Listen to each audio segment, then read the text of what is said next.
كارثة وشيكة محدقة بمطار النجف الدولي ما لم يتدارك الأمر سريعا. أعضاء في مجلس محافظة النجف كشفوا لوان نيوز عن وجود خطر يهدد مدرج مطار المحافظة والمتمثل بالمياه الجوفية المتواجدة في منطقة 150 كيلو، والتي قد تتسبب بإيقاف عمل المطار. إذا ما تلاحقناها توقف المطار عن العمل.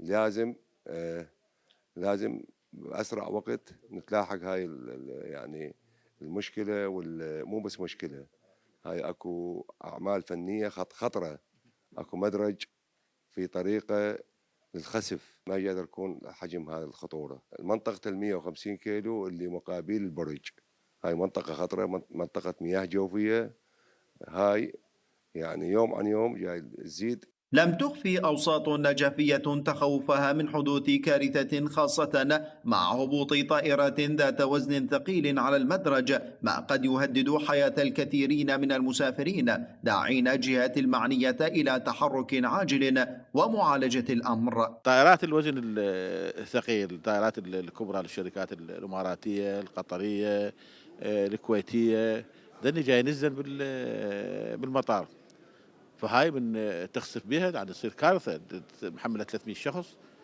يعني الله اللي يستر.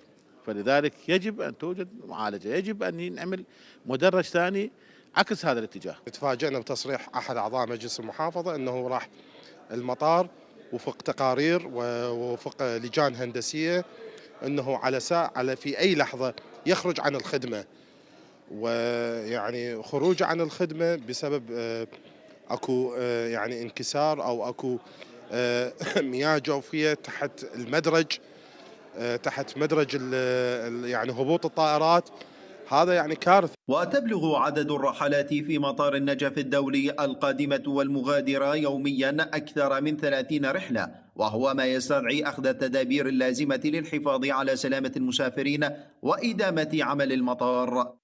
من النجف محمد الغاربي، وان نيوز.